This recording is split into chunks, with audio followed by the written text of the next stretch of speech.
김현정의 뉴스 쇼.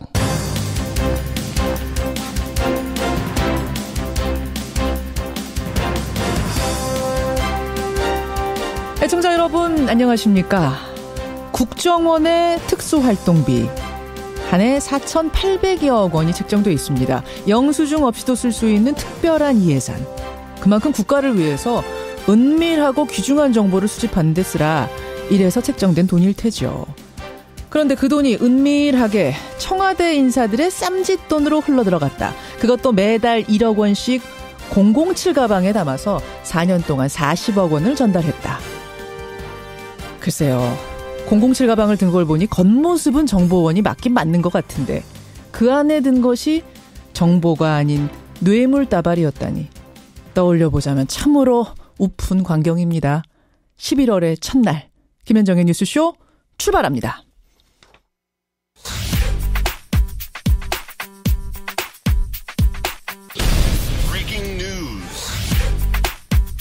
김현정의 뉴스쇼가 주목한 오늘의 포인트 김정훈 기자 나와 있습니다. 어서 오세요, 김 기자. 네네. 첫 포인트 어디부터 볼까요? 네, 한중 갈등 전략적 봉합입니다. 예, 어제도 잠깐 설명을 드렸습니다만 이제 고비를 넘기고 한중 관계가 분명히 해빙을 맞긴 맞았어요. 네, 어제 한중 외교부가 양국 공동 합의문을 냈죠. 예. 양국이 모든 분야 교류 협력을 정상적인 발전 궤도로 조속히 회복시키기로 한다. 이런 내용입니다. 특히 문재인 대통령과 시진핑 주석 오는 10일 베트남에서 열리는 에이펙 정상회의를 계기로 회담을 하기로 했습니다. 예. 이로써 16개월 동안 이어진 사드 갈등이 일단은 봉합되는 모습입니다. 왜 지금 해소가 아니라 봉합이라는 표현을 쓰셨어요? 사드에 대한 반대 입장을 중국이 거듭 밝혔거든요. 반대는 분명한 반대다. 네. 한국이 관련 문제를 적절히 처리하길 희망한다. 또 사드 문제에 대해서 계속 소통한다. 이렇게 명시를 해서 갈등의 종지부가 아님을 분명히 했습니다. 또 한국은 사드를 추가 배치하거나 미국 미사일 방어 체계에 참여할 계획이 없다는 입장을 밝히고서야 합의문 도출에 성공을 했고요. 결국은 북핵 문제를 두고 서둘러 한중 관계를 복원시켜야 하는 한국의 이익이 있죠. 또 시진핑 집권 2기를 맞아서 세력을 더욱 확장하려는 과정에 주변국과 갈등이 부담스러운 중국의 이익, 이런 양국의 이익이 맞물렸다. 이런 평가가 나오고 있네요. 그래서 일단은 전략적 봉합이다. 이렇게 지금 말씀을 하시는 거예요. 네. 말하자면 근본적으로 장기적으로 풀어야 할 숙제들은 아마 있다는 얘기가 되는 거고요. 그렇습니다. 다음 포인트는요. 네, 국회를 찾는 문재인 대통령입니다. 오늘 대통령의 시정연설이 예정돼 있죠. 네, 국회 예산안 심사를 앞두고 문재인 대통령이 국회를 찾아서 시정연설에 나섭니다. 문 대통령은 일자리 창출 예산안을 비롯한 각종 예산안 또 법안 처리에 초당적 협조를 요청할 계획인데요. 그런데 시정연설 전에 오부 요인 여야 지도부와 사전 환담도 할 예정이라고 하네요.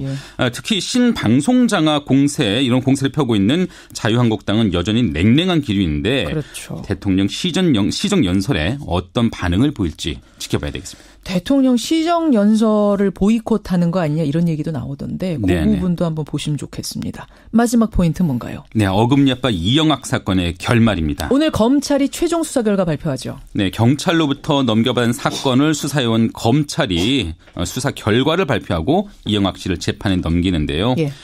딸의 친구를 유인해서 수면제를 먹게 하고 추행하고 또 깨어나서 반항을 하면서 살해를 하고 시신을 유기한 혐의를 받고 있죠. 그렇죠. 또 앞서 자살했던 아내에게 성매매를 강요해온 그런 정황이 파악되기도 했고요. 또 그 와중에 이 씨 아내를 성폭행한 의혹을 받아온 이 씨의 의붓 아버지가 스스로 목숨을 끊었습니다. 너무너무 복잡한 사건이었어요. 지금 맞습니다. 전개되는 게. 그래서 어떻게 검찰이 수사 결과를 마무리 지을지 내놓을지 이거 지켜봐야 될 것 같습니다. 오늘 여러분 최종 수사 결과 나옵니다. 평창 동계올림픽의 성화는 지금 비행기 타고 오고 있는 거죠? 그렇습니다. 오늘 오전 도착합니다. 예, 오늘 오전 도착을 합니다. 오늘 행간에서 이 얘기는 풀어보도록 하죠. 김정훈 기자 수고하셨습니다. 네. 검찰은 박근혜 전 대통령의 최측근으로 문고리 3인방으로 불리던 이재만 안봉근 전 비서관을 체포했습니다. 국정원으로부터 거액의 돈을 상납받은 정황이 포착되면서 서울중앙지검 특수본부는 조윤선 전 수석의 자택을 압수수색했습니다. 예, 국정농단 수사의 태풍 속에서도 그 수사망을 유유히 빠져나갔던 문고리 3인방 가운데 두 사람이 있죠. 안봉근 전 청와대 국정홍보비서관 또 이재만 전 청와대 총무비서관 이 두 사람이 어제 긴급 체포가 됐습니다. 국정원으로부터 뇌물을 상납받았다. 이런 혐의인데요. 박근혜 정부 내내 그 국정원의 모든 돈을 관리하던 사람이 있습니다. 이현수 당시 국정원 기획조정실장. 이 사람이 자백을 한 겁니다. 국정원의 특수활동비 항목에서 해마다 10억 원씩 4년 동안 40억 원을 이 두 비서관한테 전달을 했다는 겁니다. 본인이.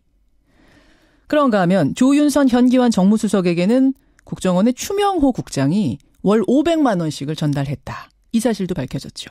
도대체 이 돈은 뭘까요? 국정원이 왜 청와대 인사들한테 이런 뇌물을 줬단 말인가요? 참 이해 안 되는 점이 많습니다. 청와대 민정수석실 공직기관 비서관 출신이시죠? 더불어민주당 조응천 의원 연결이 돼 있습니다. 조응천 의원님 안녕하세요. 네, 안녕하십니까. 조응천입니다. 참 그 국정농단 거센 태풍이 불 때도 빠져나갔던 두 사람, 문고리 두 사람이 어제 긴급 체포됐다는 뉴스 들으시고는 어떠셨어요? 좀 늦었지만 그래도 이제 정의에 부합되게 좀 가는 거 아닌가 그렇게 생각을 합니다. 그리고 긴급 체포가 아니고 체포영장으로 체포된 걸로 체포영장으로. 긴급하게 네네. 체포됐다 이런 의미였던 거군요. 체포영장을 가지고. 네네. 그래요. 긴급 체포는 법원의 영장 없이 그냥 현장에서 체포하는 거고요. 체포영장은 법원에서 영장을 발부해줘가지고 체포하는 거고. 그렇군요. 예, 차이가 있습니다. 근데 어제 페이스북에다가 안봉근 이재만 구속영장 기각될까 걱정이다 이렇게 쓰셨던데 이거는 무슨 말씀이세요? 이상하게 그동안에 우병우 수석 본인이나 예. 혹은 우병우 수석의 범행과 밀접하게 관련돼 있는 그 국정농단의 주축이라고 생각되는 사람들에 예. 대한 영장은 어김없이 기각이 되어 왔습니다. 그래서 이번에도 또 그렇게 되지 않을까 걱정이 되는 거죠. 이번에도 또 그렇게 되지 않을까? 그런데 어제 검찰이 그 기자들 상대로 발표한 내용들을 보면 상당히 지금 혐의점을 강하게 어떤 증거들을 가지고 발표하는 걸로 보이는데 그래도 기각될 가능성이 있다고 보세요? 이번엔 액수가 워낙 크고 하니까. 예. 그 돈이 오간 것 자체는 크게 의심이 없는 걸로 보여집니다. 예. 언론 보도에 의하면 그런데 이제 뇌물죄란 게. 예. 돈이 오갔다고 되는 게 아니고 그 어떤 대가가 있는 돈이 오가야 되거든요. 대가를 바라면서 건넨 돈. 예. 그러니까 김영란법 같으면 그냥 돈이 가면 되는데 그렇죠. 뇌물죄는 대가가 있어야 되기 때문에 예. 과연 그 대가 관계 입증이 잘 될 것인가 또 법원이 거기에 대해 제대로 인정을 해줄 것인가 이런 부분은 지금 남아 있죠. 전에 왜 그 우병우 앞에 가면 서초동이 작아진다 이렇게 지적하셨잖아요. 그것과도 좀 통하는 말씀인가요? 이것도? 예, 그렇습니다. 제가 국정감사 기간 내내 정말 거의 울부짖다시피 했는데 희한하게 우병우 본인 혹은 직접적으로 관련자 이 사람들에 대해서만 가면은 이제 영장이 기각이 되고 이상하게 왜곡이 되는 것 같은 그런 현상이 국정농단 사건 때부터 지금까지 지속이 되어 왔던 걸로 저는 판단을 합니다. 예. 그래서 국정농단 사건이나 최근 국정원 사건이나 누가 영장이 청구됐다 그러면 거의 제가 쪽집게 도사처럼 맞춰요. 그렇죠. 이 사람은 나온다. 이 사람은 글쎄 좀 힘들걸. 그러면 그게 거의 맞아 떨어지니까 참 환장을 하죠. 이번에 안봉근 이재만 이 두 사람의 구속영장 기각될 것 같은 느낌이 받으세요? 그동안의 제 판단 기준 감으로는 참 힘들죠. 이 사람들도. 참 힘들다. 예. 그렇지만 워낙에 액수가 크니까. 보겠습니다. 그 부분은 그럼. 예. 이번에는 좀 그 감이 틀릴 수도 있어요. 예, 있길 바란다 이런 말씀처럼 들려요. 그렇습니다. 네. 근데 도무지 이해가 안 갑니다. 제가 앞에서도 말했지만 국정원이 왜 청와대 비서관 개인들한테 뇌물을 바칩니까? 그것도 한 해 10억씩 무려 40억 원. 지금 플러스 알파가 더 있을 수도 있단 말까지 나오는데 왜요? 예, 아마 저 비서관 개인한테 준 건 아니겠죠. 그리고 저 이병기 비서실장이 국정원장을 하러 갔으니까요. 그렇죠. 국정원 사정도 잘 알고 청와대 사정도 잘 아는데 가보니까 좀 보태줘야 되겠다라고 생각을 하고 국정원 쪽에다가 여기 좀 보태줄 수 없냐? 뭐 좀 보태주라. 라고 얘기를 할 수가 있었겠죠.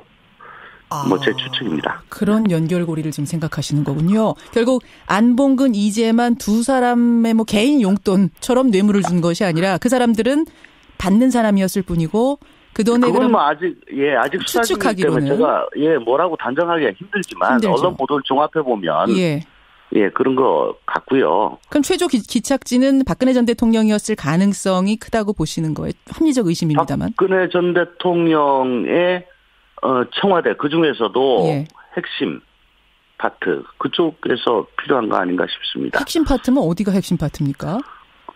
그러니까 본관을 구성하고 있는 1, 2부속실과 총무 비서관실 문고리 3인방이 관장했던 그쪽 파트에서 필요한 돈들은 아니었겠나라고 조심스럽게 추측을 합니다. 그렇군요.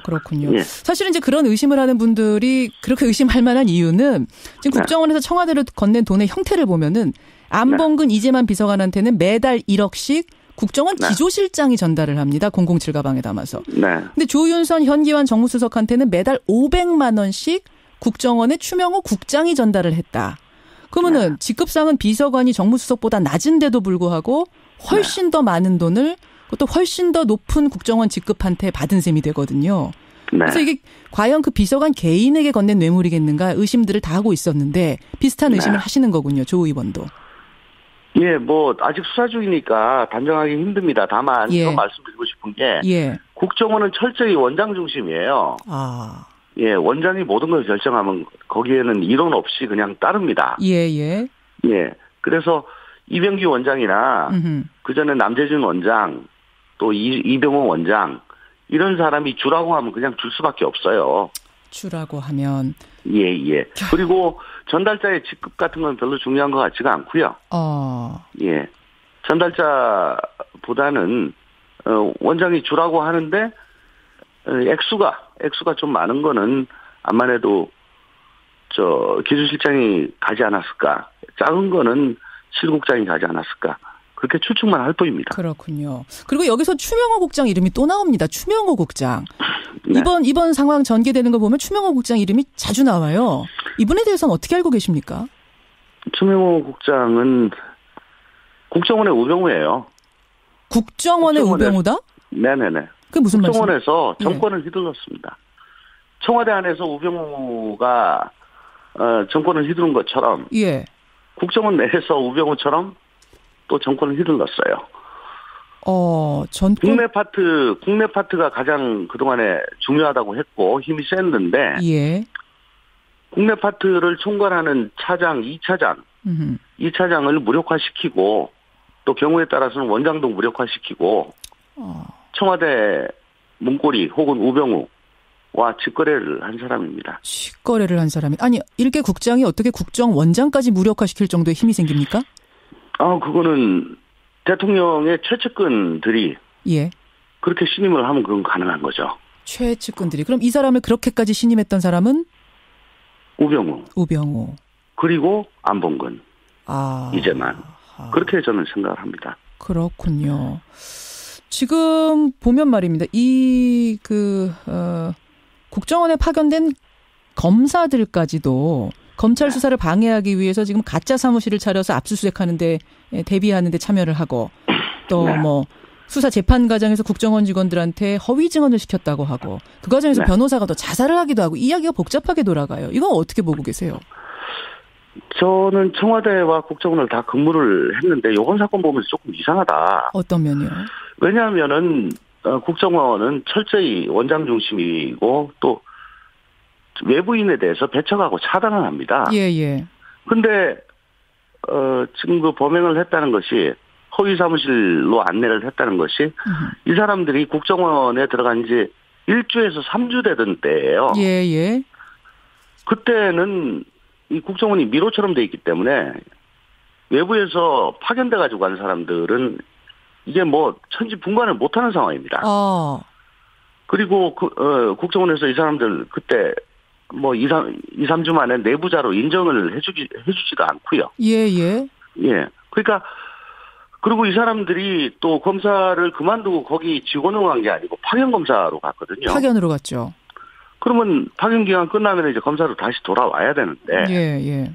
지금 보도되는 것처럼 그렇게 사법방해를 저지를 그런 동의이 없습니다.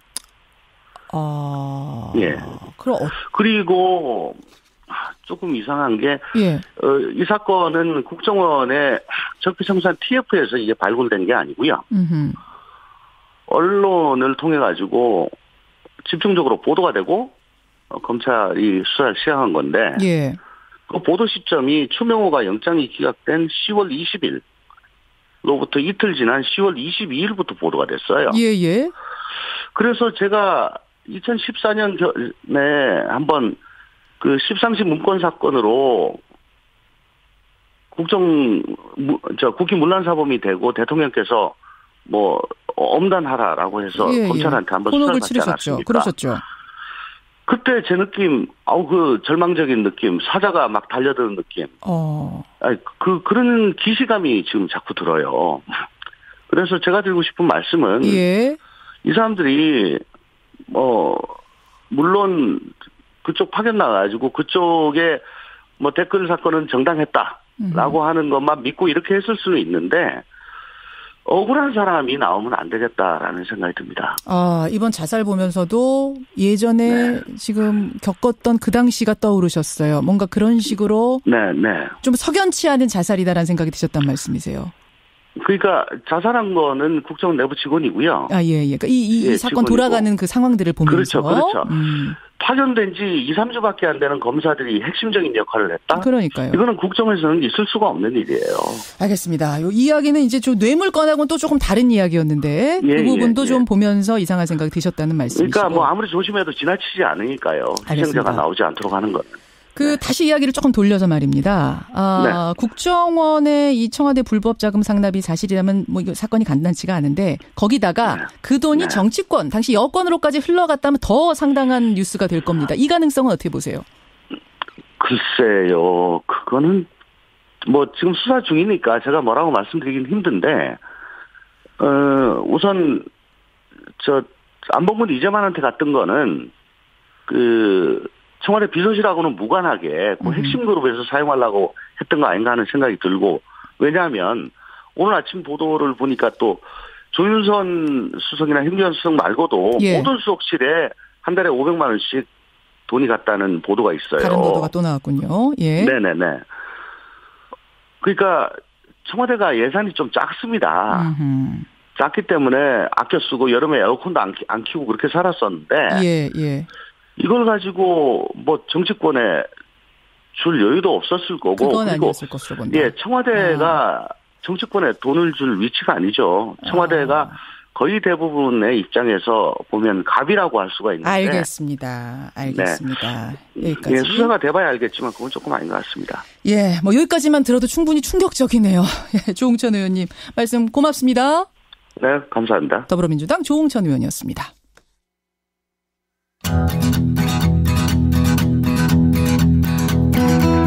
김현정의 뉴스쇼는 청취자 여러분의 참여로 이루어집니다. 트위터, 페이스북, 레인보우 게시판, 그리고 단문 50원, 장문 100원의 유료 문자 샵 1212, 우물정 1212 통해 참여하실 수 있습니다.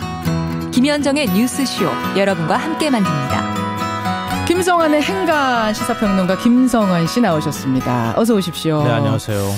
성화가 지금 비행기 타고 오고 있어요. 네, 맞아요. 평창올림픽. 오늘로 꼭 100일. 예, 맞습니다. 남은 거죠. 벌써 설레시는 분들이 있을지 모르겠는데요. 올림픽 개막일까지 100일 동안 이 성화가 전국을 돌면서 동계올림픽 분위기를 이제 조성하게 됩니다. 이 88 서울올림픽 이후에 이게 30년 만에 성화가 오는 거예요. 이 참 시간도 많이 흘렀다는 생각도 드는데요. 벌써 30년 됐어요. 100일 앞으로 다가온 평창 동계올림픽 이 뉴스의 행간을 좀 살펴볼까 합니다. 석 달밖에 남지 않은 거예요. 네, 맞아요. 이게 참 세월 빠르다는 생각을 하게 되는 게요.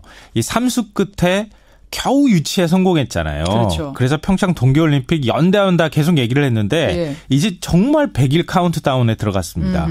이 내년 2월 9일이 개막일이고요. 17일 동안 평창, 강릉, 정선 일원에서 100여 개국 5천여 명의 선수들이 금메달 102개를 놓고 경쟁을 벌일 예정입니다. 뭐 경기장 시설도 모두 지금 준비된 상태라 마찬가지인데요. 총 8,723억 원을 투입해서 6개 경기장을 새로 짓고 나머지 6개 경기장은 개조를 했습니다. 이제 현재 공정률이 98.8%. 98.8%? 네, 조금만 손보면 된다는 얘기입니다. 무엇보다 태극 전사들도 마지막 구슬땀을 흘리고 있는데요. 예. 이번에는 역대 동계올림픽 최고 성적인 종합 4위를 목표로 두고 있습니다. 종합 4위? 네. 좀 욕심이 과하다는 느낌도 받는데 하긴 예전에 가능할 것 같기도 하고요. 88올림픽 때 생각하면 우리가 갑자기 잘하게 됐어요. 네, 맞아요. 홈그라운드의 장점을 최대한 살리면 될지 모르겠습니다. 100일 앞으로 다가온 평창 동계올림픽. 이 뉴스의 행간 이면 들어가 보죠. 첫 번째 행간은 100일이 아니라 1000일이 남은 것 같다입니다. 이건 무슨 말씀이세요? 국민적인 분위기가 그렇다 이런 말씀인데요. 분위기가. 88올림픽 우리 얘기했지만 그때 혹시 기억나세요? 아, 기억나죠. 뭐 온 나라가 축제 분위기로 들썩들썩했거든요. 네, 호돌이 네. 굴렁쇠 굴리는 소년이 엄청난 인기 스타가 되고 진짜 온 국민의 축제였어요. 전 86 아시안게임 때 성화 봉송단이었어요. 우와, 대단하신 분이랑 오늘 같이 방송하는 느낌? 아니요, 성화는 못 들어봤고요. 옆에서 같이 뛰었어요. 이야, 그러셨어요. 네. 그 이야기 끝나고 잠깐 해주세요. 근데 그 국민들 중에서 아직 100일 남았다고 하는 사실조차 모르시는 분들이 맞아요. 있을 것 같습니다. 예.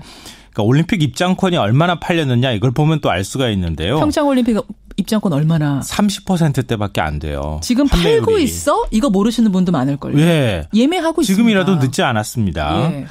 사흘 전 일본이 2020년 도쿄올림픽 개막 1000일을 앞두고 행사를 했거든요. 예. 100일도 아니고 1000일을 앞두고 비가 오는 날씨에도 열기가 대단히 뜨거웠습니다.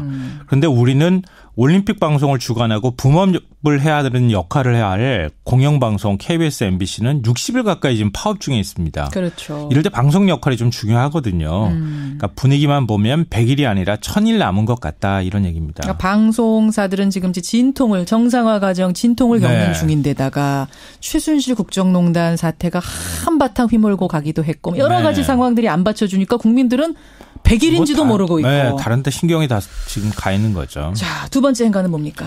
두 번째 행간이 바로 방금 전에 말씀하셨던 내용입니다.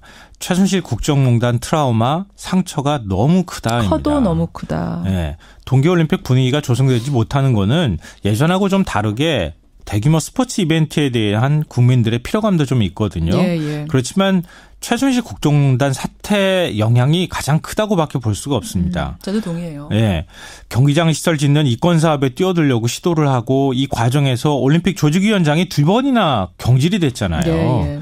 심지어 올림픽 마스코트를 두고도 황당한 일이 벌어지지 않았습니까? 최순실이 마스코트를 어떻게 하라고 했다. 네, 박근혜 대통령이 갑자기 마스코트 교체를 지시해서 네. IOC가 한국의 개고기 문화를 이유로 뭐 난색을 표명을 했는데 그 개로 바꾸라, 그렇죠. 진돗개로 바꾸라고 얘기했다잖아요. 근데 문체부가 계속 뭐 밀어붙여가지고 스위스까지 방문하고 거부당하고 별의별 일이 다 있었습니다. 근데 이러고 난 다음에 국정농단 사태가 뻥하고 터지니까 전현직 문체부 장관하고 수석들이 줄줄이 구속이 됐습니다. 그렇죠. 마스코트 늦게 만들어지는 바람에 관련 수익 사업도 차질이 빚어질 수밖에 없었고요. 그러니까 국정농단 탄핵 사태 최대 피해자는 평창 동계올림픽이라고 할 수 있는 거죠. 그래요. 마지막 행간은 뭡니까? 마지막 세 번째 행간은 2022년은 베이징이다입니다. 이거를 우리가 왜 지금 행간으로 따져야 되죠? 2022년 동계올림픽 개최지는 베이징이거든요. 중국. 중국으로서는 평창 동계올림픽 성공이 굉장히 중요하다는 얘기입니다. 왜냐하면 그 분위기를 이어받아야 되거든요. 그러니까 우리 입장에서는 중국을 지렛대로 평창 외교를 펼쳐야 한다 이런 얘기가 되는 건데요. 다행히 어떻게 이렇게 딱 맞아 떨어져서 100일 앞두고 한중 외교가 복원이 됐잖아요. 그렇죠. 한중 정상회담도 열린다고 하고요. 이제 뭐가 남았을까요? 남북관계 개선만 남았습니다. 다행히 북한 선수도 참가를 한다고 하고요. 문재인 대통령도 어제 민주평통회의 참석을 해서 북한이 평창을 향해 내딛는 한 걸음은 수백 발의 미사일로도 얻을 수 없는 평화를 향한 큰 진전이 될 것이다 이렇게 얘기를 했거든요. 이 말대로 이번 올림픽은 한반도 꽁꽁 얼어붙어 있는 이 냉전을 녹여줄 이 평화의 훈풍이 부는 올림픽이 됐으면 좋겠습니다. 그래요. 평창올림픽 성화가 오고 있고 어쨌든 우리가 사실은 감론을박도 있어요. 이런 대규모 이벤트에 대해서. 하지만 우리가 개최하기로 한 이상은 똘똘 뭉쳐서 세계에 보란 듯이 손님 치러내야 되는 게 있으니까요. 잘 치러지길 바라면서요. 김성환 씨 수고하셨습니다. 고맙습니다. 예, 여러분의 의견 다양하게 들어오네요. 특히 평창에 대한 의견들이 많습니다. 홈코트 이점으로 4위 했던 그 88올림픽 떠올리면서 이번에도 잘하자 2720님 의견도 있는데요. 여러분의 의견 2부에서 소개하죠. 2부로 갑니다.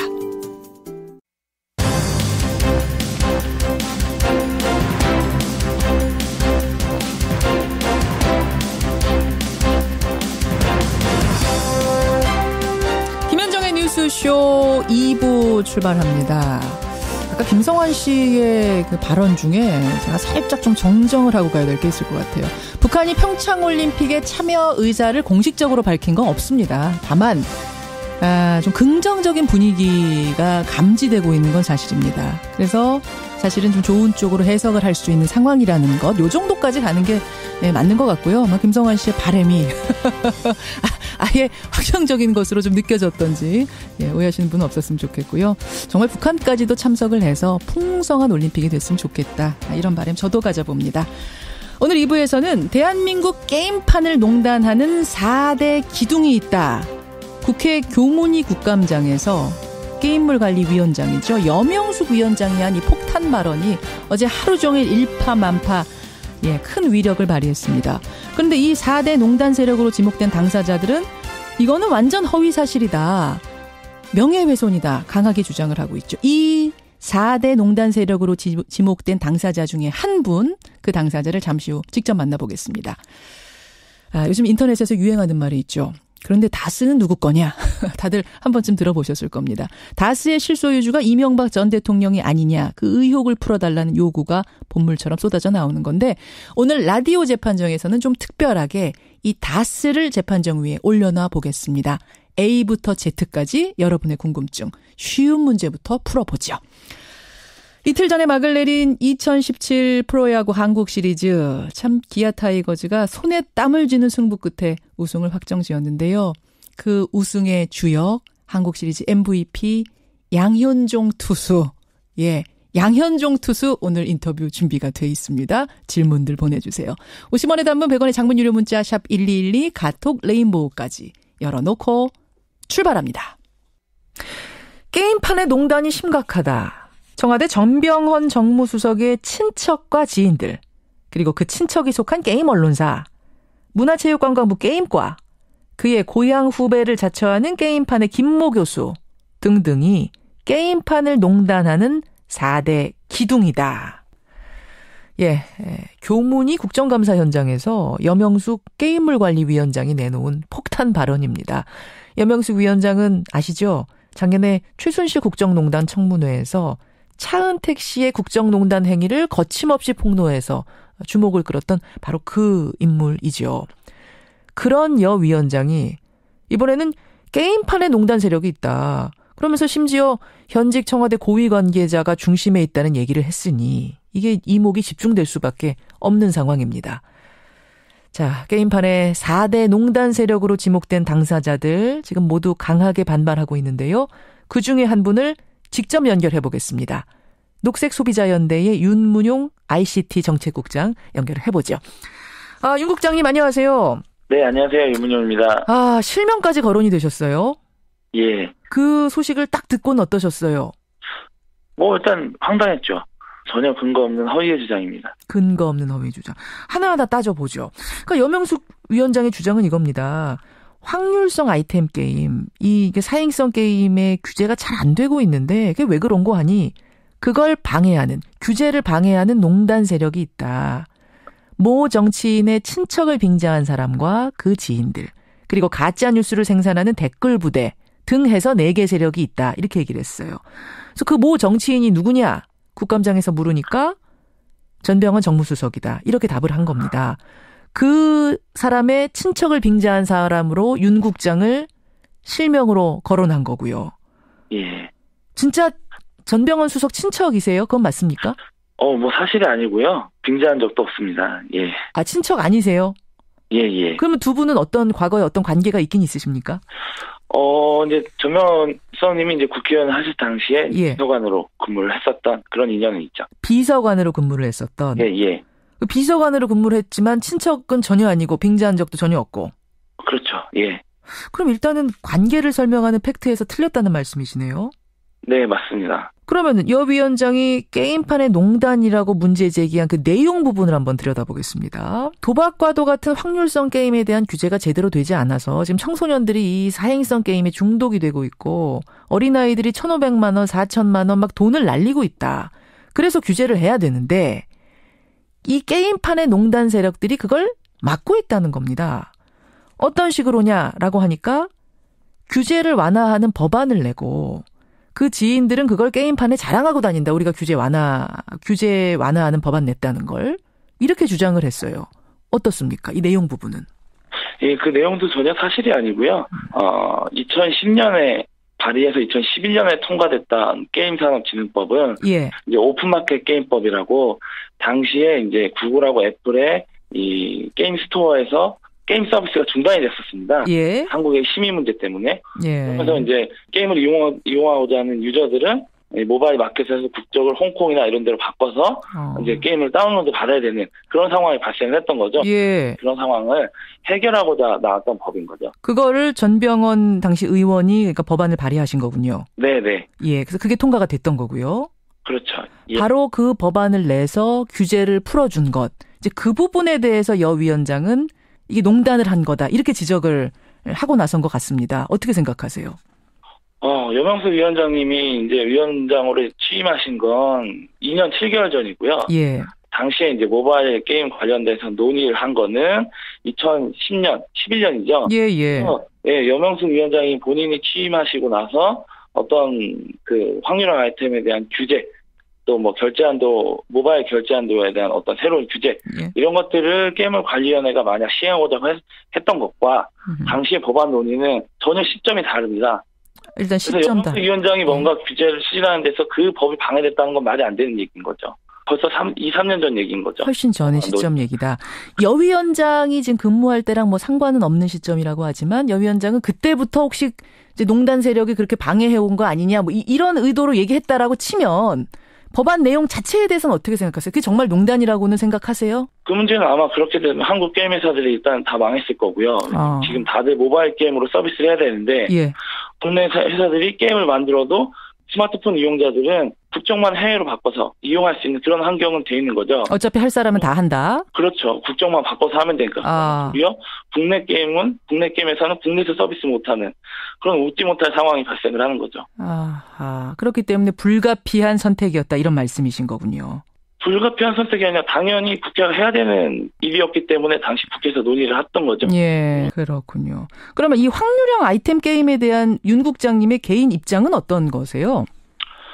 무엇보다 현재와 같이 이제 과도한 사회성이 조장되는 판매 방식 문제가 있다고 보고요. 매우 좋지 않은 수행 모델이다 이렇게 판단을 하고 그래서 이제 작년 6월부터 제가 이 녹색연 활동을 하면서 첫 과제로 확률형 아이템 확률 표시 의무화법을 국회에 입법 청원했고 실제 개정안까지 현재 발의가 되어 있는 상황입니다. 규제 이슈를 제가 시민단체에 와서 계속 이끌고 있죠.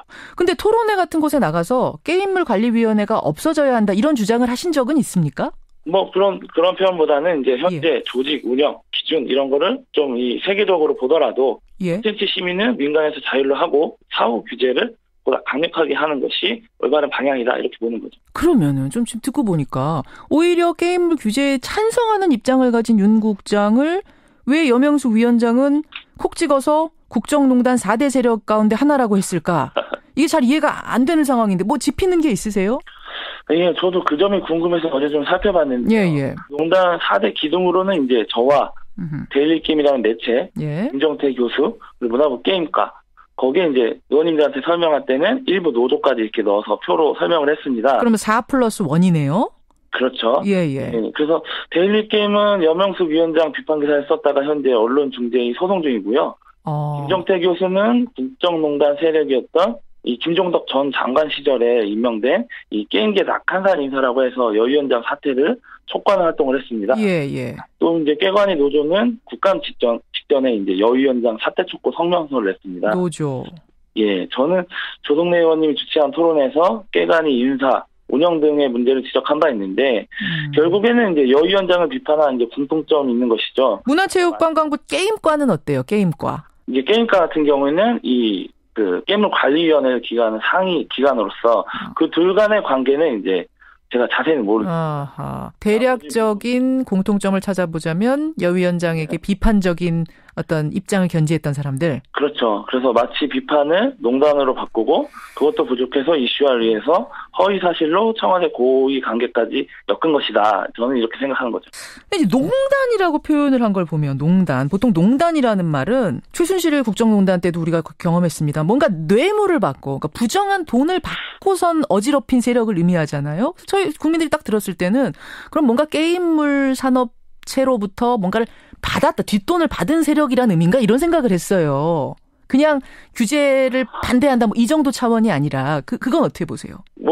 그거는 전혀 사실은 말이 안 되는 문제고요. 그런 점은 전혀 사실이 아닐 뿐더러 왜 이 농단 세력으로 표현했는지 도저히 저조차도 알 수 없는 거죠. 그렇다고 그러면 국회 상임위장에서 어떤 농단을 했느냐에 대해서 명확하게 설명을 했느냐 그건 아니거든요. 국회에서 법안이 충분한 심의를 거친 내용을 농단했다고 말할 수도 없는 거고 또 여명숙 위원장이 취임하기 2, 3년 전의 일이기 때문에 여명숙 위원장이 어떤 본인이 깨간이 위원장으로서 확률형 아이템을 규제하고 결제한도를 뭐 어떤 새로운 규제를 만드는 데 있어서 누군가 방해했다라는 건 말이 안 되는 얘기죠.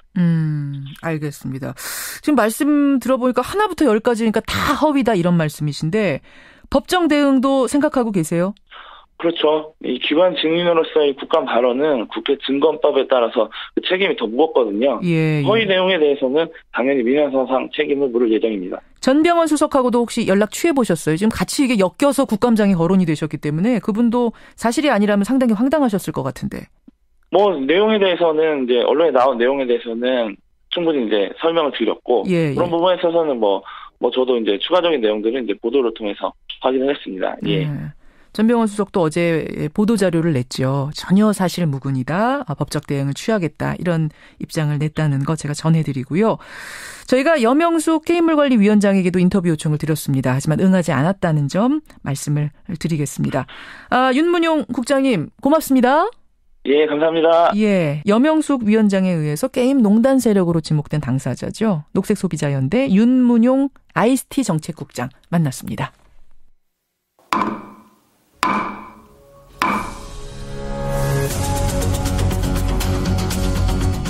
뉴스쇼 수요일의 코너입니다. 라디오 재판정.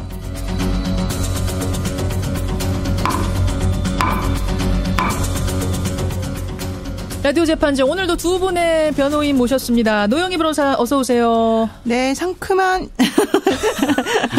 11월 1일의 아침. 안녕하십니까. 아니 그거를 외워서 하시지 뭘 보고 하세요. 이건 딴 거 보고 있는데. 상큼한 11월의 첫날이네요. 네, 첫날이에요. 그래서 뭔가 해보고 싶었습니다. 잘하셨어요. 도전 잘하셨어요. 백성문 변호사님 어서 오세요. 네, 안녕하세요. 이제 2달만 있으면 한 살 더 먹네요. 우울합니다. 안녕하세요. 우울한 얘기로 시작을 하세요. 어쨌든 11월의 첫날입니다. 제가 생각해 보니까요. 한 95년, 6년 때였던 것 같은데 11월 3일, 4일에 첫눈이 왔어요. 여러분 잘 생각해 보세요. 제가 그때 이제 뭐 이벤트가 있었기 때문에 정확히 기억을 하는데 96년이구나. 95년인가? 기억력 좋으시네요. 헷갈리네요. 그때 결혼하셨나 봐요. 왜 이렇게 잘하세요? 아니, 대학생이었는데 그때 첫눈이 왔던 기억이 나요. 그러니까 지금 11월 1일이 가을이 아니에요. 겨울입니다. 완연 생각보다 굉장히 따뜻해요 오늘. 그래요. 그만큼 이번엔 가을이 좀 기네요. 온난화 현상. 어제 엄청 추웠어요. 이래서요. 자, 라디오 재판정. 괜히 상큼하다는 얘기하셔가지고 이야기가 좀 샜습니다. 오늘 재판정. 빅 변호사님. 네. 유행에 민감하세요? 뭐 저는 유행에 좀 민감한 편입니다. 유행에 민감하시죠. 네. 패션에도 관심 많으시고 패셔니스타세요. 고맙습니다. 최고 유행하는 영화 같은 거 있으면 노 변호사님은 다 보는 편이세요? 절대 안 보죠. 저는 텔레비전에서 공짜로 해줄 때까지 계속 기다립니다. 저랑 굉장히 달라요. 달라요. 유행에 민감한 분과 아닌 분. 저도 뭐 유행에 민감한 사람이 아닌데 근데 요즘 유행하는 이 유행어는 좀 따라해보고 싶더라고요. 뭔지 아세요? 네. 뭡니까? 압니다. 다스는 누구 겁니까? 심지어 제 SNS에 이제 뭐 제가 뭘 올리면 포스팅을 하면 뭐 오늘 힘내세요 이런 댓글을 달고 그 밑에 그래서 다스는 누구 겁니까? 이런 분들이 굉장히 많아요. 아마 인터넷에서 한 번쯤은 다 보셨을 거예요. 그래서 다스는 누구 겁니까? 이 말이 요즘 최대 유행어인데 결국은 지금 과거 적폐청산을 하고 가자 이런 우리 사회 분위기 의혹을 풀고 가자는 무드 속에서 이명박 전 대통령과 관련된 이 의혹 BBK 의혹, 도곡동 땅 의혹, 다스 의혹 다 풀고 가자 뭐 이런 얘기인 거죠. 네, 그렇죠. 그렇죠. 다스의 실소유주를 근데 왜 밝혀야 되는 건가? 뭐 다스가 과자 이름이냐? 정확히 대체 어떤 부분이 문제인 거냐? 궁금증이 저희 뉴스쇼 앞으로도 상당히 많이 들어왔습니다. 오늘 라디오 재판정은 좀 특별한 스페셜 재판정으로 그래서 마련해 보려고 합니다. 다스의 실소유주 의혹과 관련된 궁금증들 A부터 Z까지 차근차근 풀어보는 재판정으로 마련을 했는데요. 노 변호사님. 네네. 오늘 중요한 거는 A부터 Z 중에 A예요, A. 쉽게 풀어주셔야 돼요. 알겠습니다. 네. 다스에 대해서 전혀 모르는 분들도 오늘 이것 듣고 나면 다 이해가 되실 수 있게 두 분께 좀 차근차근 쉽게 설명을 부탁드립니다. 백 변호사님. 네. 자, 그럼 A 질문 드릴게요. 네. 다스. 네. 도대체 뭐 하는 회사입니까? 다스는요, 이제 자동차 시트하고 시트 프레임과 같은 자동차 부품을 납품하는 회사예요. 자동차 부품 회사예요? 네, 뭐 현대나 뭐 대우나 뭐 이런 차량에 들어가는 그러니까 차 용품을 만드는 회사죠. 간단하게 말하면. 이게 설립은 1987년에 됐습니다. 예. 그래서 주로 현대자동차에 납품을 많이 하고 있고요. 현대자동차하면 또 괜히 현대라는 게 좀 떠오르죠. 그렇죠. 여기서부터 하나씩 힌트입니다. 계속. 그리고 2003년에 이제 지금 현재 이 다스라는 이름으로 회사 이름을 변경을 했고요. 예. 2015년 기준으로 보면 매출액이 2조 1,300억입니다. 2조 1,300억. 네, 2조 1,300억. 와, 큰 회사네요. 전 세계 13개 사업장을 운영하고 있고요. 지금 아직 상장은 하지 않았습니다. 비상장 회사고요. 예. 대주주는 이명박 전 대통령의 맏형인 이상은 씨가 대주주입니다. 그렇죠. 그리고 한 4% 지분이 이명박 전 대통령 고교동창으로 후원의 명사랑 회장을 지낸 김창대 씨가 가지고 있고요. 그리고 이상은 씨는 지금도 다스의 대표이사이자 회장인데 그런데 그러면 이상은 씨 거라고 아주 간단하게 우리가 보통 표현을 하잖아요. 그렇죠. 근데 이상은 씨께 아닌 것 같다라는 얘기들이 나오고 있어서 지금 다스는 도대체 누구 거냐 얘기가 나오는 겁니다. 바로 거기서 출발을 하는 겁니다. 형식상 서류상은 당연히 이상은 씨 건데 왜 모두들 이상은 씨께 아니다 실소유주가 누구냐라고 묻는 건가? 노 변호사님. 실소유주가 누군지가 왜 중요한 거죠? 그러니까 이게 가장 문제가 되는 건 뭐냐면 그 MB에 대한 여러 가지 비리 의혹이 있는데 이 각각의 비리 의혹들의 퍼즐이 사실은 이것으로 맞춰질 수 있다.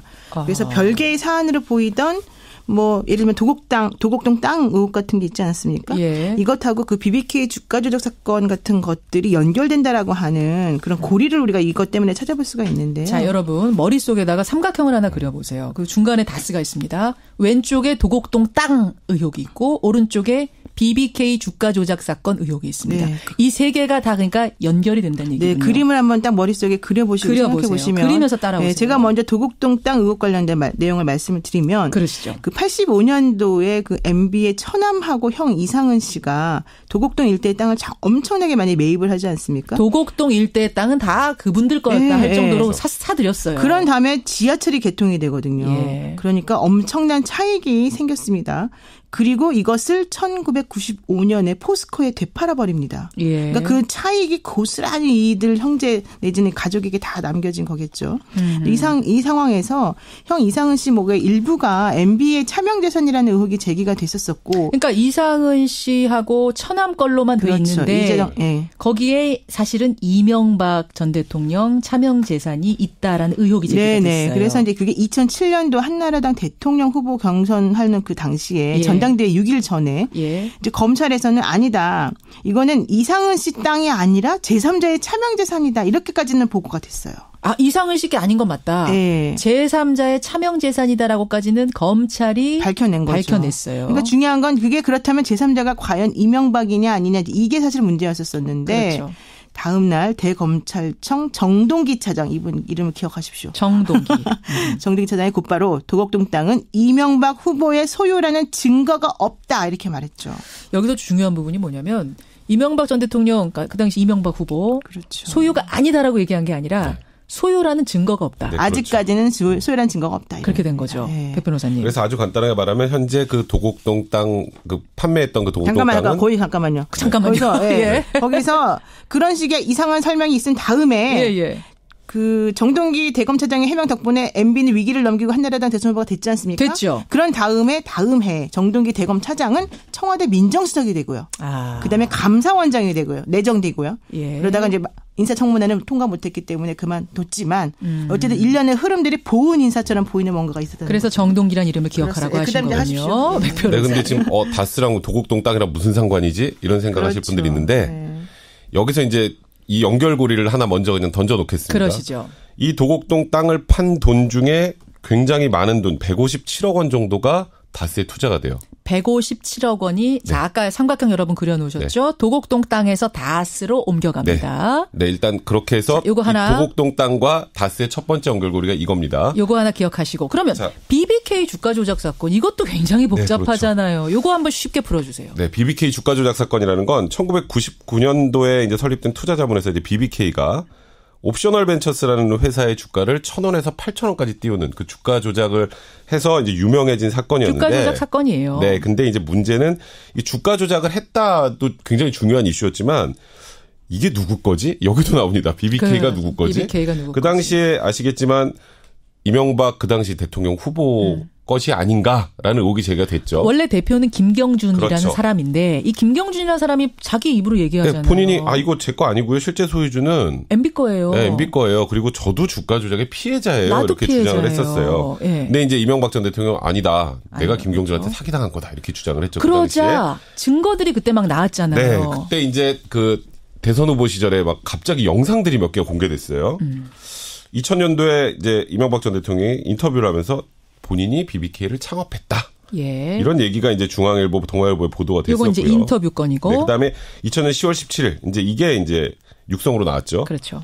광운대 학교에서 열린 특강에서 이명박 전 대통령이 내가 인터넷 금융회사를 설립 중이고 이를 위해서 금년 1월 달에 BBK라는 투자 자문회사를 설립하고 이제 그 투자 자문회사가 필요한 업무를 위해 사이버 금융회사를 설립하고 있다. 예. 그러니까 여기에 명확하게 BBK라는 투자 자문회사를 설립했다라고 했는데 그럼 이러면 딱 보기에 그 BBK는 그럼 이명박 전 대통령이 스스로 자백을 했네? 자기 거라고 생각을 하실 분들이 있는데 여기에 그때 굉장히 유명한 얘기가 나옵니다. 그렇죠. 여긴 주어가 없다. 바로 여러분 네. 주어가 없다란 말에 BBK라는 투자 자문회사를 설립했다. 네. 근데 그게 내가 했는지 누가 했는지 얘기 없잖아요. 그렇죠. 그래서 주어가 없다라는 또 유명한 그 유행어가 그 당시 하나 탄생했습니다. 바로 여기서 나온 겁니다. 이 광운대학교 특강에서 그러니까 투자 자문회사 BBK를 설립하고 이렇게 했다라고 얘기를 하는데 여기에 주어가 없지 않습니까, 여러분? 이 말로 네. 다 넘어간 거예요. 네, 그렇죠. 예. 자, 이렇게 해서 BBK 주가 조작 사건이 있어요. 그럼 아까 삼각형 중에 네. 도곡동 땅에서 다스로는 돈이 흘러갔어요. 네. 다스와 BBK와는 무슨 관계가 있는 겁니까? 그러니까 BBK에 굉장히 여러 기업들이 투자를 했습니다. 예. 그리고 아까 그 땅에서 여기 연결고리 일단 하나 더. 아까 157억 원 정도가 이 도곡동 땅을 판 게 다스로 들어갔다 그랬죠. 그렇죠. 근데 그 중에 꽤 많은 돈이 BBK로 들어갑니다. 아, 다스가 이번에는 네. BBK에게 투자를 그래서 합니다. 이 연결고리가 지금 이 세 개 연결고리가 나오게 된 건데. 어느 정도냐면요? 157억 원이 투자가 된 거죠. 190억 원입니다. 여기는. 네. 다스에서 BBK로는 190억 원이 투자가 됩니다. 흘러 들어갑니다. 예. 이렇게 해서 연결이 되는 겁니다. 자, 그러면은 근데 그게 이상하잖아요. 왜냐하면 그 190억 원의 돈이 투자가 됐는데 그 다스가 BBK에 투자할 당시에는 그 다스 유동 자산이 480억이고 유동 부채가 790억이었거든요. 그러니까 순자산은 계산해봤자 127억밖에 안 나왔었는데 어떻게 해서 190억 원이라고 하는 돈을 이런 회사에다가 투자를 했을까? 그러니까 뭔가가 있기 때문에 투자한 거 아니냐. 그러니까 BBK가 지금은 우리가 아는 굉장히 유명한 회사지만 그때는 그렇죠. 신생 자문회사예요. 도대체 뭘 보고 이 BBK라는 회사한테 다스는 190억 원이나 투자를 하느냐. 그렇죠. 이거는 연결되지 않고는 얘기가 안 되는 거다. 결국 그러면 도곡동 땅, 다스, BBK 이 삼각형의 흐름에는 이명박이라는 사람이 있는 거 아니냐. 이렇게 되는 거죠. 네. 이렇게. 자, 여러분 이제 들으시면 합리적인 의심은 되실 겁니다. 아, 이거구나. 그런데 우리가 그냥 합리적 의심만으로 되는 건 아니잖아요. 그렇죠. 증거들이 있어야 되지 않습니까? 이것을 연결하는. 뒷받침하는 증거들 뭐가 있는 거예요? 정황 증거 같은 것들. 그러니까 지금 갑자기 MB 정권을 거치면서 다스라는 회사의 규모가 급격하게 커지게 되는데 그 MB 정권 초기에 그 회사 매출이 2008년도 사실은 4천억 원이었거든요. 2008년에 4천억 원. 네. 그런데 이 회사의 매출액이 불과 7년 만에 2조가 넘게 되는 거예요. 아까 2조 몇천억이라고 하셨어요. 네, 그렇습니다. 네. 다스는 게다가 MB 정부 시절에 한국형 히든 챔피언 육성 기업이라고 하는 것이 이제 그때 제도가 있었어요. 중견 기업을 육성하겠다라고 히든 하는. 챔피언 육성 기업. 네. 여기에 선정이 됐는데 이게 43개 기업이 신청했는데 이 중에 43위였어요. 꼴등이었어요? 네, 꼴등이었고 네. 당신 60점이 넘어야지 이게 통과가 돼요. 그 3차까지 평가를 하려면. 예, 예. 근데 이분이 60.7점을 받은 거예요, 이 회사가. 근데 60.7점 받게 된 계기가 그 수상 실적이 5개가 넘으면 2점을 더 추가로 주게 돼 있는데 예. 이 회사는 수상 실적 2개를 내서 2점을 받은 거예요. 그러니까 원래는 2점을 받을 수가 없는 구조 아니겠습니까? 그러네요. 게다가 그 수상 실적도 원래는 인정할 수 없는 이상한 단체에서 준 수상 실적이었어요. 그래서 만약에 이거를 빼고 나면 사실은 60점이 안 된다는 거예요. 그래서 그럼에도 불구하고 43위였는데 그래서 그 다음에 3차 평가를 했습니다.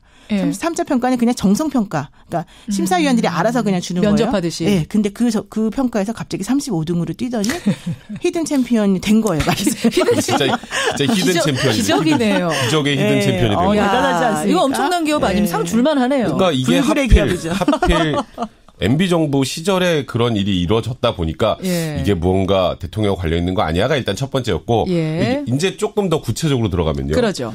지금 이명박 전 대통령과 이명박 전 대통령의 아들 이시영 씨는 다스 지분 1%도 없어요. 예, 1%도 네, 1%도 없어요. 없어요. 근데 지금 제일 잘 나가는 건 이시영 씨입니다. 그게 무슨 말씀이세요? 그러니까 이게 사실 다스는 누구 겁니까라는 얘기가 다시 불거지게 된 계기가 뭐냐면 예. 지금 이시영 씨가 이 다스의 중국 법인이 이제 9개가 있는데 예. 그 중에 4곳 대표를 맡게 됐어요. 4곳에 1%의 지분도 없는데 그리고 지금 뭐 대주주 이상은 씨나 그의 아들 같은 경우는 뭔가 지금 이 다스에서 계속 이렇게 배제되고 있다고 해야 될까요? 지금 계속해서 오히려 승진해서 누락되고 그렇죠. 점점 한직으로 내려가고 있습니다. 서류상 대표는 이상은 씨인데 이상은 씨의 자식들은 한직으로 가고 그렇죠. 이시영 씨는 이유도 없이 뭐 엄청나게 승진하고 있다는. 그렇죠. 중국 법인의 4곳의 법인장을 맡으면. 근데 왜 이렇게 삐따닥하게 생각하세요? 정말 능력이 대단할 수도 있는 거 아닙니까? 이 회사가 정말 민주적이어서 이시영 씨가 잘 나갔을 가능성 없겠습니까? 있겠죠, 당연히. 그게 어떻게 없다고 보겠습니까? 다만 증거가 없다는 게 문제죠. 그리고 상식적으로 생각을 해서 예. 최대 주주와 최대 주주의 아들이 배제가 되고 지분이 1%도 없는 이명박 전 대통령의 아들이 승승장구를 하고 조카를 너무 사랑하는 거예요, 이 집안은. 너무 사랑하는 너무 사랑하는 너무 사랑하는 그렇죠. 거죠. 예. 그다음에 이게 가장 문제가 되는 거는요. 예. 그 아까 잠깐 말했는데 주가 조작 사건이 있었잖아요. 그렇죠. 사실 그게 가장 문제인 거예요. 도덕적으로. 이 회사가 이런 식으로 운영이 되거나 말거나 간에 도덕적으로 문제가 없고 법을 잘 지켰으면 조카 사랑이 넘치거나 말거나 우리가 왜 얘기를 합니까? 아무 상관이 없지만 아까 말한 대로 이 회사가 결론적으로 주가 조작 사건에 관여가 되고 그 돈 그렇게 해서 벌어들인 돈을 전부 다 스위스 은행에다 넣어버리면서 자기네끼리 착복했다라는 의심이 들고 있는 상황에서 그렇죠. 5천 명이 넘는 민간인들이 사실은 이 이명박 대통령이 여기 관여됐다라고 하는 소문을 듣고 여기에 투자를 했고 이 외형을 보고 투자했다가 완전히 망했다는 겁니다. 그 동영상 주어 없는 그 동영상 보고 믿었던 거 아니에요? 그러니까 그 이분들을 도대체가 어떻게 우리 한 대통령, 한 나라의 대통령이었던 분이 이런 분들에 대한 아무런 책임감을 느끼지 않는 것인가? 이거에 대해서 우리가 그 주어 없다는 그 동영상 그렇죠. 이걸 사실은 만들어서 사람들에게 보여줬던 그 상황에서 그게 바로 이제 문제였다는 거죠. 참 지금 이게 정리를 잘 해주셨어요. 그러니까 도곡동 땅에서 다스로 돈이 가고 다스에서 BBK로 돈이 흘러갔다. 근데 뭐 조카를 사랑하든 말든 이게 누구 거든 그렇죠. 무슨 상관이냐마는 BBK란 회사, 그 마지막 흘러간 그 BBK란 회사에서 주가 조작을 해서 엄청난 피해자, 서민들의 피눈물을 짜냈다면 자살한 사람도 많아요. 많아요. 그러면 결국은 이 돈의 흐름, 실소유주가 누군지를 그래서 밝혀내야 되죠. 그리고 더 황당한 거 하나. 지금 BBK 주가 조작 사건을 통해서 다스도 어쨌건 그 형식상 피해자였어요. 원래는. 네, 원래는. 근데 다스만 피해를 본 게 아니라 엄청나게 많은 사람들이 지금 조금 전에 노 변호사님 말씀하셨던 것처럼 피해를 봤는데 참 희한하게도 BBK에서 손해를 본 사람 중에 손해를 회복한 데는 다스밖에 없습니다. 그렇죠. 그것도 기막힌 노릇입니다. 그렇죠. 그것도 딱 투자만큼. 자, 여러분 A부터 Z까지 오늘 짧은 시간에 굉장히 쉽게 잘 설명해 주셨어요. 큼직큼직한 것들. 이제 그 밖에 작은 세부적인 것들은 저희가 시간을 두고 더 쫓아가도록 하겠습니다. 오늘 이 삼각형 여러분 머릿속에 콱 박아두시고요. 계속 인터뷰로 쫓아가 보도록 하죠. 꼭 밝혀내야겠어요. 벌써 끝났습니까? 그거 끝났어요. 이럴 수가. 우리가 상큼한 얘기. 히든 챔피언 관련된 얘기를 좀 할까 하다가. 짠 얘기하다가. 찾는 얘기를 너무 많이 했나 봐요. 예, 두 분 고생하셨습니다. 고맙습니다. 네, 고맙습니다. 라디오 재판정 노영희 변호사, 백성문 변호사였습니다.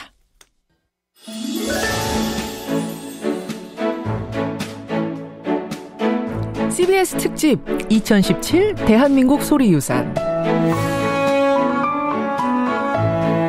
오늘은 젊음이 부르는 노래 홍대 버스킹 편입니다.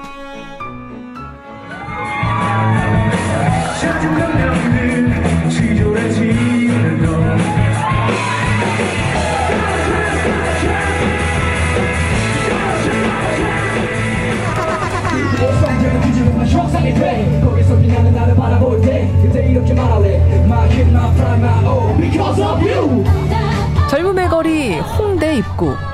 들려오는 음악이 지나가던 사람들의 발걸음을 멈춰 세웁니다. 공연도 많이 하고 진짜 젊은 사람들의 거리잖아요. 그리고 뭐 없는 게 없고 뭐 공연 같은데 이제 인디 밴드 같은 거 많이들 오시잖아요. 이제 노래 같은 것도 많이 듣고 볼거리가 많아요. 야, 춤이다. 강남스타일.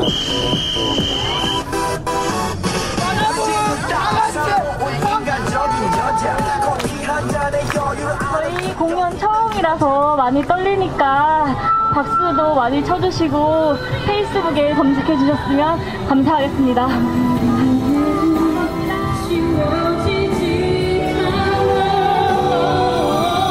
노래하며 춤추며 관객들과 진한 소통을 나눕니다. 이 거리의 예술가들 과연 누굴까요? 2012년도부터 하고 있어요. 제가 만든 노래를 알려드리는 거에 대해서 뭐 적게라도 호응 있는 거에 대해서 보람이 있고요. 저는 원래 이제 이쪽 전공을 했었고요. 걸그룹도 하다가 지금은 이제 공연이 너무 좋아서 이렇게라도 하려고 버스킹을 갔어요. 파도타기 혹시 할 줄 아세요? 네. 남은 시간이 1분인데 홍대까지 오셔가지고 주말에 이렇게 박수만 치고 있으면 좀 아쉽잖아요. 하지만 일단 박수 좀 부탁드리고요. 자, 거기다 좀 더해서 소리 질러! 버스킹은 이제 지나가시는 분이 관객이 돼서 우연찮게 만나가지고 이제 공연 관람하고 그렇게 노래 들려줄 수 있어서 그게 최고의 장점인 것 같아요. 여기 있는 사람들 다 그럴 거예요. 버스킹 하는 사람들 삼성 소리, 박수 소리 이런 거 중독되거든요. 내 음악 다른 사람이 들어주는 거, 주의 깊게는 아니어도 지나가더라도 들어주는 거, 그게 제일 좋죠. 좋아서 하는데 무슨 이유가 더 필요할까요? 젊은이들의 열정이 오늘 밤도 거리를 수놓습니다.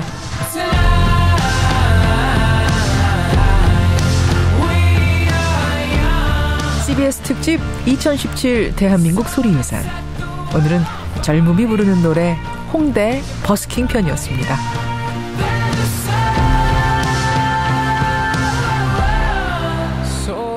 (2017) 대한민국 소리유산은 방송통신위원회의 방송통신발전기금을 지원받아 제작한 것입니다.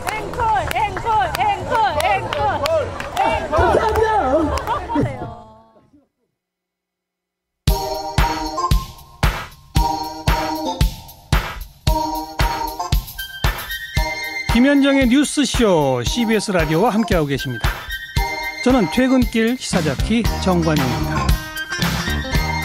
임종기님, 우리나라 말은 주어가 없어도 누가 말했고 누구 건지 다 압니다. 그게 우리말 특성입니다. 그때 이명박 당시 후보가 영어로 말했습니까? 예, 아니죠. 한국말 했죠. 7590님, 백노 두 변호사 말을 들어보니 다스는 100% 누구께 맞는 것 같습니다. 신순영님, 감사합니다. 다스, 도곡동, BBK까지 이제 좀 연결돼서 이해가 되는군요. 따로따로 다 머릿속에 놀았는데, 예, 이제 머릿속에서 연결이 되신다고 고맙습니다.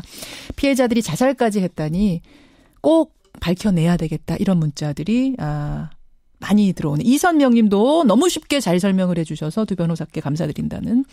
이렇게 지인들한테 가서 설명을 하겠다. 이선명 님. 좋은 생각이십니다. 사실 저도 그래요. 저처럼 매일 뉴스를 다루는 사람도 이 사건은 상당히 복잡한 사건인데 아까 그 삼각형 예, 삼각형 꼭 기억하시고요. 그 흐름을 가지고 이 사건 이제 따라가시면 되겠습니다. 2819님, 평창올림픽 기간에 숙박비가 너무 비싸다는 얘기가 많습니다. 이 바가지 숙박요금 미리미리 좀 단속해줬으면 좋겠다. 이런 걱정 주셨어요. 우려를 주셨습니다. 예, 올림픽위원회에서 신경을 좀 써주시고요.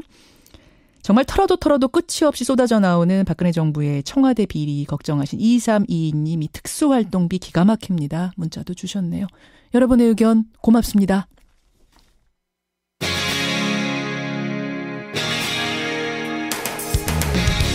여러분께서는 지금 CBS 라디오 김현정의 뉴스쇼를 함께하고 계십니다. 뜨거웠던 한국 시리즈 올해의 우승은 호랑이 기아 타이거즈의 품으로 돌아갔습니다. 하지만 마지막 5차전에서 끝까지 아슬아슬했죠. 9회 말 7대 6까지 몰린 그 상황에서 바로 그때 등판한 사람이 양현종 투수였습니다. 침착하게 점수를 지켜냈고요. 결국 이번 한국 시리즈의 MVP로 뽑혔습니다. 정말 단연 돋보였던 선수. 긴 설명이 더 필요 없을 것 같죠? 오늘 화제 인터뷰 기아 타이거즈의 양현종 선수 직접 만나보겠습니다. 양현종 선수 안녕하세요. 축하합니다. 네, 안녕하세요. 우승하고 하루가 지났잖아요. 네. 실감이 좀 나세요? 네, 어제보다는 실감이 덜한데. 네, 그래도 이제 좀 TV에서 좀 나오게 되면 예. 네, 좀 더 실감이 날 것 같아요. 네. 그 마지막에 김재우 선수의 방망이가 볼을 치고 하늘로 쭉 공이 솟구쳤을 때 네. 그때 기분 어떠셨어요? 그때는 이제 우선 좀 빗 맞아가지고 예. 포수민 씨가 잡을 위치를 정했더라고요. 포수가 이제 끝났다 좀 뭐 그 생각밖에 안 났던 것 같아요. 됐구나. 네, 제가 원래 좀 마운드에 생각이 많은 편인데 예. 어제 이제 원아웃 만루가 딱 됐을 때는 신기할 정도로 네, 아무 생각도 안 들었던 것 같아요. 아무 잡념 없이 그냥 던진 거군요. 집중해서. 네네. 마운드에 올라와 있으면서 좀 처음 겪었던 그런 기분인 것 같아요. 처음 겪었던 기분? 모르겠어요. 아무 생각이 안 났던 것 같아요. 양현종 선수 정말 잘했습니다. 누가 제일 좋아합니까 지금? 우선은 우승했을 때 당시에는 감독님께서 좀 많이 우시더라고요. 김기태 감독님 뭐라 그러세요? 우시면서 우리 양현종 투수한테. 그냥 감사하다고 고맙다고만. 네. 가족들도 많이 좋아하시죠? 근데 제가 뭐 한국 시리즈 기간 내내 좀 합숙을 하면서 그렇죠. 네, 좀 제 와이프도 못 보고 이제 아기도 못 봤는데 예. 좀 오늘 이제 내려가면 좀 실감이 날 것 같아요. 와이프도 너무 보고 싶고. 보고 싶고. 네네. 아기들도 너무 보고 싶어가지고. 예. 좀 빨리 출발했으면 좋겠네요. 아직 못 만나셨군요. 그러니까. 네네네. 전화 통화는 하셨어요? 뭐 너무 고맙다고 와이프도. 고맙다고. 네, 얘기하더라고요. 그 고생한 결실이 이렇게 나왔으니 얼마나 기쁘시겠어요. 네. 그 야구 팬들은 뭐니 해도 마지막 경기가 참 극적이었습니다. 실은 7대 0으로 이기길래 이렇게 그냥 기아가 이기고 끝나나 보다 했는데 갑자기 6회에서 6점을 내리내줬어요. 네. 그때 양현종 선수는 더가웃에 앉아 있었잖아요. 네네. 그때 심정은 어떠셨어요? 방심을 했던 것 같아요. 우승에 뭐 샴페인을 먼저 좀 터뜨리려고 그래 방심한 순간 이제 위기가 왔는데 코치님께서 8회 때 천천히 준비를 한번 해보라고 하더라고요. 그때부터 좀 긴장을 많이 했던 것 같아요. 9회 말 그 절체절명의 순간에 등판할 때 그때는 감독이 뭐라고 격려해 주셨어요? 감독님께서는 특별히 뭐 주문한 건 없었고요. 이대진 코치님께서 좀 자신 있게 던지라고. 자신 있게 던지라고. 우리 김기태 감독 이야기 잠깐 해보고 싶은데 참 명장입니다. 네. 양현종 선수가 보는 김기태 감독의 리더십은 어떤가요? 정말 말 그대로 형님 리더십인 것 같아요. 형님 리더십. 야구 선배처럼 좋은 얘기도 많이 해주시고 농담도 많이 해주시고. 농담도 많이 하세요? 우선 선수들이 가장 편하게 야구하게끔 뭐 그 환경이나 그런 조건을 제시해 주시니까. 근데 그렇게 친구처럼 형님처럼 하시면은 선수들이 좀 풀어질 수도 있을 것 같은데 그게 아닌가 봐요. 기분이 안 좋으시거나 그럴 때는 이제 표정 변화가 있으시니까 또 저희들이 이제 그때 또 눈치를 보면서 풀어진다는 그런 거는 뭐 없었던 것 같아요. 단점은 없습니까, 김기태 감독은? 단점이요? 예. 단점은 좀 마이크를 잡으시면 말씀을 뭐 평소에 잘하시는데 약간 얼음 상태가 보이더라고요. 마이크 울렁증이 있으시군요. 네, 약간 그런 것 같아요.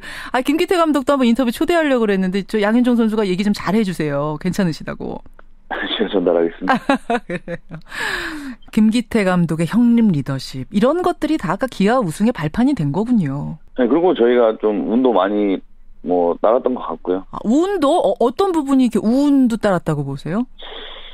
제가 2차전 완봉했을 당시에도 좀 실투가 많았었는데 좀 그게 야수 정면으로도 갔었고 믿기 힘든 그런 게임도 했었던 것 같고 네, 좀 많이 꿈만 같다는 생각을 많이 하고 있는 것 같아요. 한국 시리즈 MVP 기아 타이거즈의 양현종 선수 지금 만나고 있습니다. 이미 한국 시리즈의 MVP는 됐고 만약 정규 시즌 MVP에다가 골든글러브까지 수상하면은 한국 프로야구 최초의 시상식 트리플 크라운 달성자가 되는 거라면서요. 네. 가능성 어떻게 보세요? 누구나 상은 욕심이 많은 것 같아요. 네. 그래요, 양현종 선수. 이렇게 올 시즌 마무리를 너무도 훌륭하게 해냈기 때문에 사실은 내년도 양 선수의 진로는 어떻게 되나 이게 또 최대 관심사가 됐습니다. 네. 기아하고 1년짜리 계약을 했잖아요. 네네네. 그러면 내년이면 사실은 자유의 몸이잖아요. 네. 어디든 갈 수 있습니다. 네. 어디로 갈 생각이세요? 아직 섣불리 말하기는 좀 그렇고요. 저는 가장 중요한 건 저는 기아에 남고 싶은 마음이 제일 강하고 구단에서도 이제 우승도 했고 하기 때문에 좀 구단에서 좀 좋게 대우해 주지 않을까. 좋게 대우해 주시는 게 어떻게 해야지 좋게 대우해 주시는 거예요? 한마디로 하면 연봉 많이 주죠. 솔직해요, 우리 양현종 선수. 그렇죠. 제대로 좀 대우해 주셨으면 좋겠습니다. 이 말씀이시죠? 네네네네. 사실은 지난해 일본에서도 스카우트 제안이 왔었잖아요. 네네. 그때 가려면 갈 수도 있었는데 왜 기아에 남겠다 생각하셨어요? 우선 가장 큰 거는 가족이 와이프도 있고 이게 그때 당시에 첫째가 너무 어려가지고 외국에서 생활을 하면은 너무 힘들어할 것 같아가지고. 이제는 좀 아이가 컸고 생각을 외국 생각도 해볼 수는 있는 상황인가요? 네, 그렇죠. 좋은 기회가 된다면 저도 이렇게 하겠지만 우선은 제 머릿속에 가장 첫 번째는 기아이기 때문에. 기아 타이거즈의 매력이 뭐예요, 양현종 선수? 뭐길래? 제가 태어났던 것도 광주고. 어렸을 때부터 타이거즈 야구만 바라보고 왔기 때문에. 인터넷에 보니까 보셨는지 모르겠어요. 팬들이 양현종 기아의 뼈를 묻고 영구 결번 선수까지 가자 이런 요청. 이 기아 팬들의 바람에 대해서 어떻게 생각하십니까? 우선 제 목표이고 제 꿈이기도 해요. 그 영구 결번이라는 게. 그래요? 될 것 같은데요, 그 꿈? 아니, 우선 좀 야구를 할 날이 더 많으니까 더 하고. 네. 아까 물론 기아가 최우선에 있지만 또 어떤 좋은 기회가 되면은 외국에 나가고 싶은 꿈도 있다고 하셨어요. 네네. 좀 멀리 내다본 큰 꿈은 어떤 걸 가지고 계세요? 큰 무대에서 한번 도전 한번 해보고 싶은 거죠. 제 실력이 어느 정도일까. 거기에 대한 꿈은 아직 좀 마음 한구석에는 좀 가지고 있는 것 같아요. 가장 큰 무대라면 메이저리그. 네네네. 사실은 어떤 프로야구 선수가 그 꿈이 없겠습니까? 그 꿈을 가지고 있으신 거죠. 당연히 양현종 선수도. 좋은 기회가 왔을 때는 놓치고 싶지 않은 그런 개인적인 마음이죠. 근데 기아에서 막 잡는다 그러면? 그건 이제 한번 생각을 제가 굉장히 곤란한 질문 던졌는데 제안이 오면 그때 고민해 보시겠다 그 부분은. 우문현답입니다. 그래 양현종 선수. 자, 마음 졸이던 그 긴 시간이 끝났습니다. 뭐 할 생각이세요? 우선 이제 아빠로서 남편으로서 돌아와서 와이프가 애 둘을 키우면서 많이 힘들어하고 있거든요. 집에서 이제 제가 좀 이제 와이프랑 같이 와이프 집안일도 많이 도와주려고. 그럴 생각입니다. 마지막으로 정말 뜨거운 목이 쉬어라 응원했던 팬들한테 한 말씀 하셔야죠. 네, 한국 시리즈에서 제가 마운드에 있는 동안 정말 제 이름을 연호해 주신 팬분들의 그 목소리는 정말 죽을 때까지 못 잊을 것 같아요. 정말 소름도 많이 돋았고 너무 감사한 마음도 있고 그 응원에 이제 저희 선수들이 힘을 모아서 좀 우승이라는 그런 마지막을 잘 마무리할 수 있어서 너무 좋았고요. 예. 뭐 올 시즌은 끝났지만 뭐 저희 선수들 정말 또 내년을 위해서 다시 또 뭐 달릴 준비하고 있으니까 어제처럼 많이 응원해 주시면 뭐 우승으로 보답할 수 있도록. 내년도 우승도 여러분 응원해 주십시오. 맡겨 주십시오. 제가 해내겠습니다. 지금 말씀하신 거예요. 네네네네. 축하드리고요. 내년에도 지금 약속처럼 또 한 번 좋은 성적 기대하겠습니다. 네, 감사합니다. 푹 쉬세요. 고생하셨습니다. 고맙습니다. 네, 감사합니다. 예. 참 기분 좋은 인터뷰네요. 프로야구 한국 시리즈 MVP입니다. 기아 타이거즈 양현종 투수였습니다. 오늘 뉴스가 많습니다. 지금 비행기로 운반되고 있는 올림픽 성화 오전 11시에 인천공항에 도착을 합니다. 첫 주자는 피겨 유망주 유영 선수고요. 이어서 예능 프로죠. 무한도전의 멤버들이 200m씩 이어서 달린다고 하네요. 오늘 이영학 사건에 대한 검찰의 최종 수사 결과도 발표가 됩니다. 이 뉴스들 모두 모아서 저는 내일 다시 돌아오겠습니다. 고맙습니다.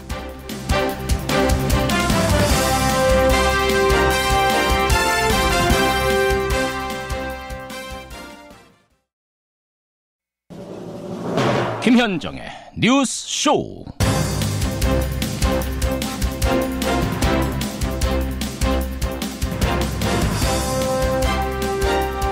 애청자 여러분 안녕하십니까.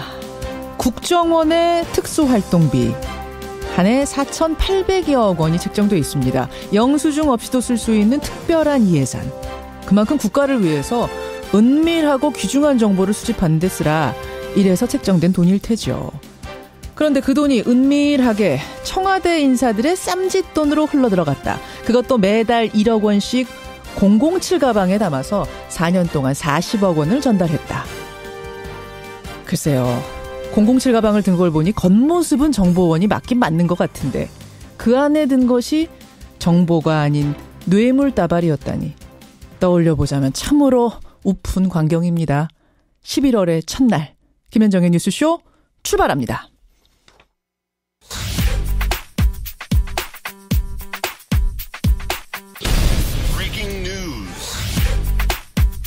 김현정의 뉴스쇼가 주목한 오늘의 포인트 김정훈 기자 나와 있습니다. 어서 오세요, 김 기자. 네네. 첫 포인트 어디부터 볼까요? 네, 한중 갈등 전략적 봉합입니다. 예, 어제도 잠깐 설명을 드렸습니다만 이제 고비를 넘기고 한중 관계가 분명히 해빙을 맞긴 맞았어요. 네, 어제 한중 외교부가 양국 공동 합의문을 냈죠. 예. 양국이 모든 분야 교류 협력을 정상적인 발전 궤도로 조속히 회복시키기로 한다. 이런 내용입니다.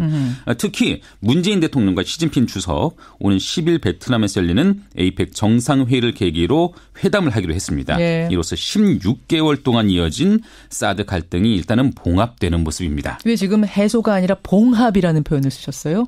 사드에 대한 반대 입장을 중국이 거듭 밝혔거든요. 반대는 분명한 반대다. 네.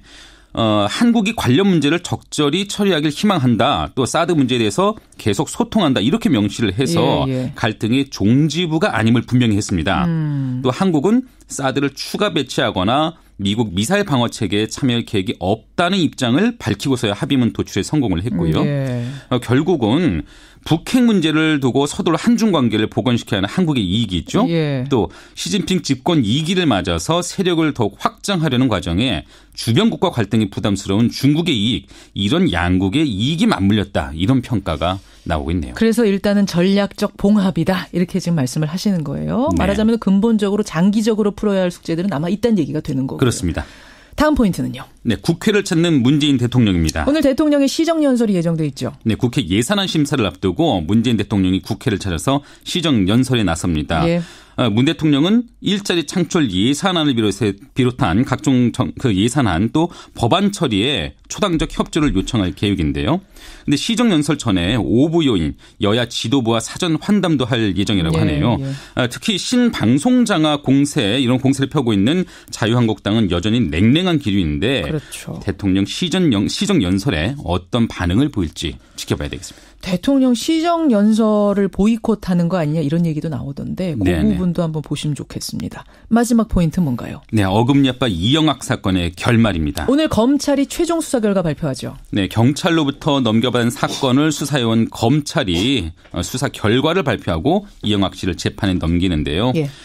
딸의 친구를 유인해서 수면제를 먹게 하고 추행하고 또 깨어나서 반항을 하면서 살해를 하고 시신을 유기한 혐의를 받고 있죠. 그렇죠. 또 앞서 자살했던 아내에게 성매매를 강요해온 그런 정황이 파악되기도 했고요.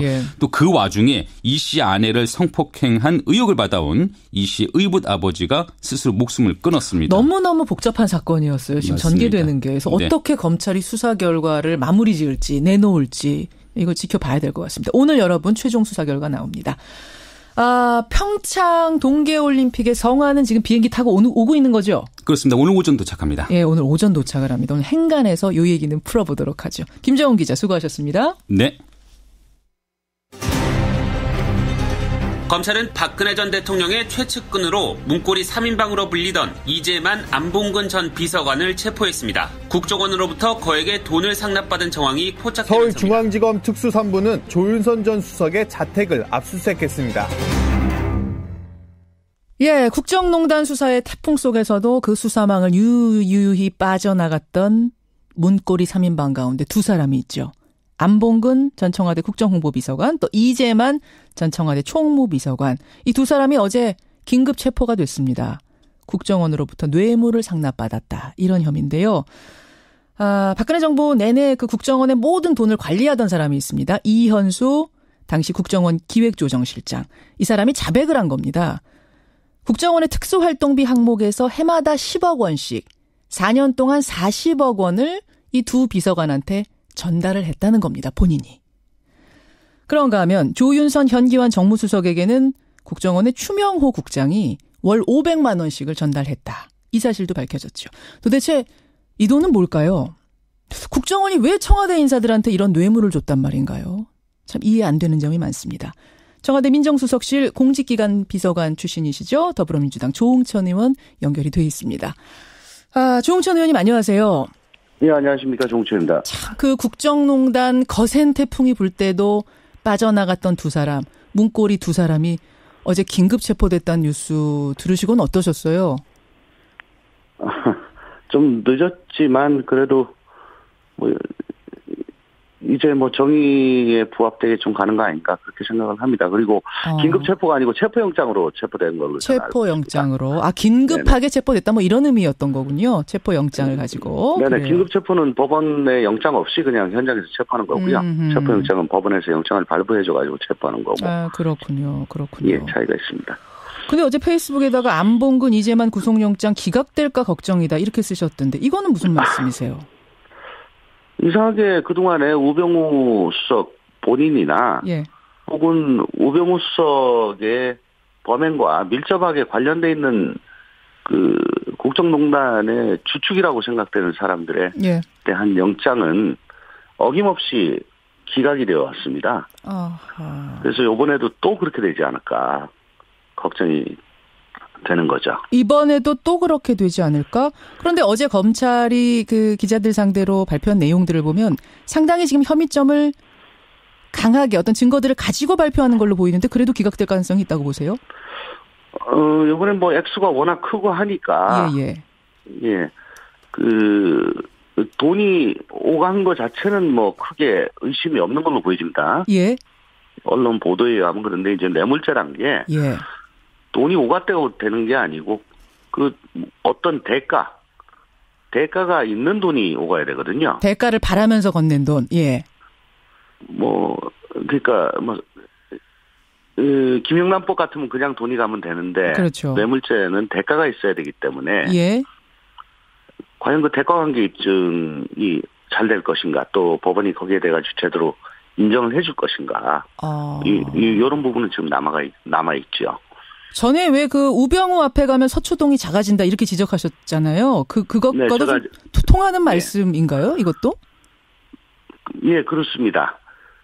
제가 국정감사 기간 내내 정말 거의 울부짖다시피 했는데 희한하게 우병우 본인 혹은 직접적으로 관련자 이 사람들에 대해서만 가면은 이제 영장이 기각이 되고 이상하게 왜곡이 되는 것 같은 그런 현상이 국정농단 사건 때부터 지금까지 지속이 되어 왔던 걸로 저는 판단을 합니다. 그래서 국정농단 사건이나 뭐 최근 국정원 사건이나 누가 영장이 청구됐다 그러면 거의 제가 쪽집게 도사처럼 맞춰요. 이 사람은 나온다. 이 사람은 글쎄 좀 힘들걸.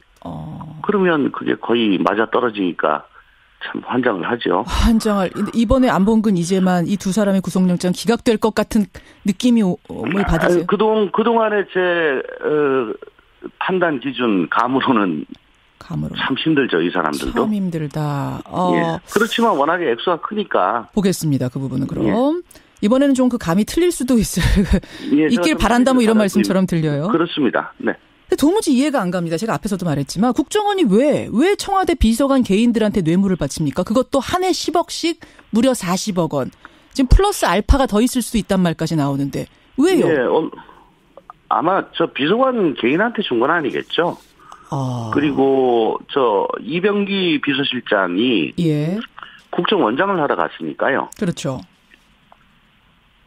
국정원 사정도 잘 알고 청와대 사정도 잘 아는데 가보니까 좀 보태줘야 되겠다라고 생각을 하고 국정원 쪽에다가 여기 좀 보태줄 수 없냐? 뭐 좀 보태주라라고 얘기를 할 수가 있었겠죠.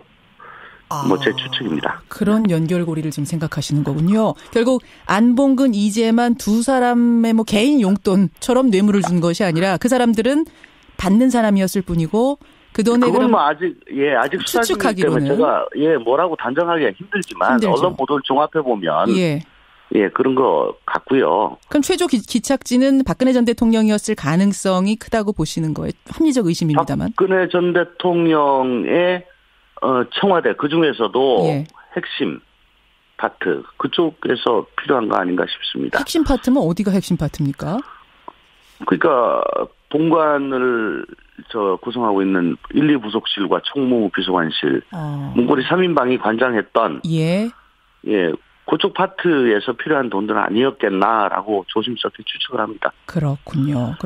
사실은 이제 그런 의심을 하는 분들이 그렇게 의심할 만한 이유는 지금 국정원에서 청와대로 건넨 돈의 형태를 보면은 안봉근 이재만 비서관한테는 매달 1억씩 국정원 기조실장이 전달을 합니다. 007 가방에 담아서. 근데 조윤선 현기환 정무수석한테는 매달 500만 원씩 국정원의 추명호 국장이 전달을 했다. 그러면은 직급상은 비서관이 정무수석보다 낮은데도 불구하고 훨씬 더 많은 돈을 그것도 훨씬 더 높은 국정원 직급한테 받은 셈이 되거든요. 그래서 이게 과연 그 비서관 개인에게 건넨 뇌물이겠는가 의심들을 다 하고 있었는데 비슷한 의심을 하시는 거군요. 조 의원도. 뭐 아직 수사 중이니까 단정하기 힘듭니다. 다만 좀 말씀드리고 싶은 게 국정원은 철저히 원장 중심이에요. 원장이 모든 걸 결정하면 거기에는 이론 없이 그냥 따릅니다. 그래서 이병기 원장이나 그전에 남재준 원장 또 이병호 원장 이런 사람이 주라고 하면 그냥 줄 수밖에 없어요. 주라고 하면. 그리고 전달자의 직급 같은 건 별로 중요한 것 같지가 않고요. 전달자보다는 원장이 주라고 하는데 액수가 좀 많은 거는 암만 해도 기조실장이 가지 않았을까. 작은 거는 실국장이 가지 않았을까. 그렇게 추측만 할 뿐입니다. 그렇군요. 그리고 여기서 추명호 국장 이름이 또 나옵니다. 추명호 국장. 이번 상황 전개되는 거 보면 추명호 국장 이름이 자주 나와요. 이분에 대해서는 어떻게 알고 계십니까? 추명호 국장은 국정원의 우병우예요. 국정원의 우병우다? 네네네. 그게 무슨 말이에요? 국정원에서 정권을 휘둘렀습니다. 청와대 안에서 우병우가 정권을 휘두른 것처럼 국정원 내에서 우병우처럼 또 정권을 휘둘렀어요.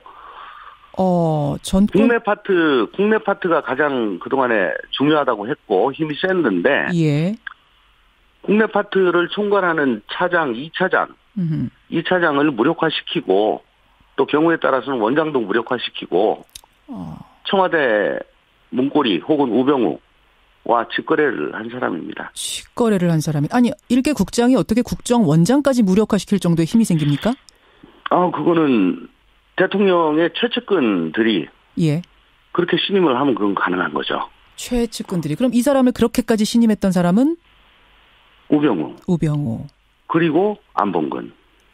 이재만. 그렇게 저는 생각을 합니다. 그렇군요. 지금 보면 말입니다. 국정원에 파견된 검사들까지도 검찰 수사를 방해하기 위해서 지금 가짜 사무실을 차려서 압수수색하는데 대비하는데 참여를 하고 또 뭐 수사 재판 과정에서 국정원 직원들한테 허위 증언을 시켰다고 하고 그 과정에서 변호사가 또 자살을 하기도 하고 이야기가 복잡하게 돌아가요. 이건 어떻게 보고 계세요? 저는 청와대와 국정원을 다 근무를 했는데 이번 사건 보면서 조금 이상하다. 어떤 면이요? 왜냐하면은 국정원은 철저히 원장 중심이고 또 외부인에 대해서 배척하고 차단을 합니다. 예. 근데 지금 그 범행을 했다는 것이 허위 사무실로 안내를 했다는 것이 이 사람들이 국정원에 들어간 지 1주에서 3주 되던 때예요. 예. 그때는 이 국정원이 미로처럼 돼 있기 때문에 외부에서 파견돼 가지고 간 사람들은 이게 뭐 천지분간을 못하는 상황입니다. 그리고 국정원에서 이 사람들 그때 뭐 2, 3주 만에 내부자로 인정을 해주지도 않고요. 예. 그러니까 그리고 이 사람들이 또 검사를 그만두고 거기 직원으로 간 게 아니고 파견 검사로 갔거든요. 파견으로 갔죠. 그러면 파견 기간 끝나면 이제 검사로 다시 돌아와야 되는데. 예. 지금 보도되는 것처럼 그렇게 사법 방해를 저지를 그런 동인이 없습니다. 예. 그리고 조금 이상한 게, 이 사건은 국정원의 적폐청산 TF에서 이게 발굴된 게 아니고요. 언론을 통해 가지고 집중적으로 보도가 되고 검찰이 수사를 시작한 건데, 그 보도 시점이 추명호가 영장이 기각된 10월 20일로부터 이틀 지난 10월 22일부터 보도가 됐어요. 예. 그래서 제가 2014년에 한번 그 13시 문건 사건으로 국기 문란 사범이 되고 대통령께서 뭐 엄단하라라고 해서 검찰한테 한번 수사를 받지 않았습니까? 그러셨죠. 그때 제 느낌, 그 절망적인 느낌, 사자가 막 달려드는 느낌. 그런 기시감이 지금 자꾸 들어요. 그래서 제가 드리고 싶은 말씀은 이 사람들이 물론 그쪽 파견 나가지고 그쪽에 뭐 댓글 사건은 정당했다라고 하는 것만 믿고 이렇게 했을 수는 있는데 억울한 사람이 나오면 안 되겠다라는 생각이 듭니다. 이번 자살 보면서도 예전에 지금 겪었던 그 당시가 떠오르셨어요. 뭔가 그런 식으로 좀 석연치 않은 자살이다라는 생각이 드셨단 말씀이세요. 그러니까 자살한 거는 국정원 내부 직원이고요. 예. 그러니까 이 사건 직원이고. 돌아가는 그 상황들을 보면서. 그렇죠. 파견된 지 2, 3주밖에 안 되는 검사들이 핵심적인 역할을 했다? 그러니까요. 이거는 국정에서는 있을 수가 없는 일이에요. 알겠습니다. 이 이야기는 이제 좀 뇌물건하고는 또 조금 다른 이야기였는데 그 부분도 좀 보면서 이상한 생각이 드셨다는 말씀이시고. 그러니까 뭐 아무리 조심해도 지나치지 않으니까요. 희생자가 나오지 않도록 하는 건. 다시 이야기를 조금 돌려서 말입니다. 국정원의 이 청와대 불법 자금 상납이 사실이라면 뭐 이거 사건이 간단치가 않은데 거기다가 그 돈이 정치권, 당시 여권으로까지 흘러갔다면 더 상당한 뉴스가 될 겁니다. 이 가능성은 어떻게 보세요? 글쎄요. 그거는 뭐 지금 수사 중이니까 제가 뭐라고 말씀드리긴 힘든데 우선 안봉근 이재만한테 갔던 거는 청와대 비서실하고는 무관하게 그 핵심 그룹에서 사용하려고 했던 거 아닌가 하는 생각이 들고, 왜냐하면 오늘 아침 보도를 보니까 또 조윤선 수석이나 행정안 수석 말고도 모든 수석실에 한 달에 500만 원씩 돈이 갔다는 보도가 있어요. 다른 보도가 또 나왔군요. 네네네. 그러니까 청와대가 예산이 좀 작습니다.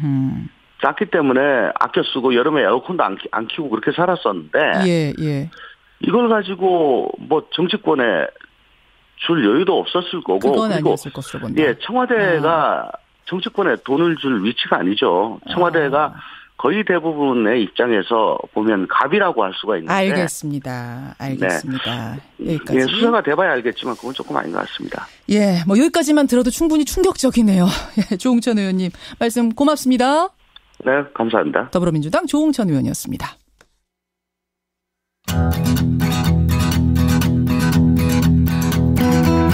김현정의 뉴스쇼는 청취자 여러분의 참여로 이루어집니다. 트위터, 페이스북, 레인보우 게시판, 그리고 단문 50원, 장문 100원의 유료 문자 샵 1212, 우물정 1212 통해 참여하실 수 있습니다. 김현정의 뉴스쇼, 여러분과 함께 만듭니다. 김성환의 행간 시사평론가 김성환 씨 나오셨습니다. 어서 오십시오. 네, 안녕하세요. 성화가 지금 비행기 타고 오고 있어요. 네, 맞아요. 평창올림픽. 오늘로 꼭 100일 예, 맞습니다. 남은 거죠. 벌써 설레시는 분들이 있을지 모르겠는데요. 네. 올림픽 개막일까지 100일 동안 이 성화가 전국을 돌면서 동계올림픽 분위기를 이제 조성하게 그렇죠. 됩니다. 이 88 서울올림픽 이후에 이게 30년 만에 성화가 오는 거예요. 이 참 시간도 많이 흘렀다 이런 생각도 드는데요. 벌써 30년 됐어요. 100일 앞으로 다가온 평창 동계올림픽 이 뉴스의 행간을 좀 살펴볼까 합니다. 석 달밖에 남지 않은 거예요. 네, 맞아요. 이게 참 세월 빠르다는 생각을 하게 되는 게요. 이 삼수 끝에 겨우 유치에 성공했잖아요. 그렇죠. 그래서 평창 동계올림픽 연다 계속 얘기를 했는데 예. 이제 정말 100일 카운트다운에 들어갔습니다. 이 내년 2월 9일이 개막일이고요. 17일 동안 평창, 강릉, 정선 일원에서 100여 개국 5천여 명의 선수들이 금메달 102개를 놓고 경쟁을 벌일 예정입니다. 예. 뭐 경기장 시설도 모두 지금 준비된 상태라 마찬가지인데요. 총 8,723억 원을 투입해서 6개 경기장을 새로 짓고 나머지 6개 경기장은 개조를 했습니다. 현재 공정률이 98.8%. 98.8%? 네, 조금만 손보면 된다는 얘기입니다. 무엇보다 태극 전사들도 마지막 구슬땀을 흘리고 있는데요. 예. 이번에는 역대 동계올림픽 최고 성적인 종합 4위를 목표로 두고 있습니다. 종합 4위? 네, 좀 욕심이 과하다는 느낌도 받는데 하긴 예전에 가능할 것 같기도 하고요. 88올림픽 때 생각하면 우리가 갑자기 잘하긴 했어요. 네, 맞아요. 홈그라운드의 장점을 최대한 살리면 될지 모르겠습니다. 100일 앞으로 다가온 평창 동계올림픽. 이 뉴스의 행간 이면 들어가 보죠. 첫 번째 행간은 100일이 아니라 1000일이 남은 것 같다입니다. 이건 무슨 말씀이세요? 국민적인 분위기가 그렇다 이런 말씀인데요. 분위기가. 88올림픽 우리 얘기했지만 그때 혹시 기억나세요? 기억나죠. 뭐 온 나라가 축제 분위기로 들썩들썩했거든요. 네, 호돌이 네. 저 굴렁쇠 굴리는 소년이 엄청난 인기 스타가 되고 진짜 온 국민의 축제였어요. 전 86 아시안게임 때 성화 봉송단이었어요. 우와, 대단하신 분이랑 오늘 같이 방송하는 느낌? 아니요, 성화는 못 들어봤고요. 옆에서 같이 뛰었어요. 이야, 그러셨어요. 네. 그 이야기 끝나고 잠깐 해주세요.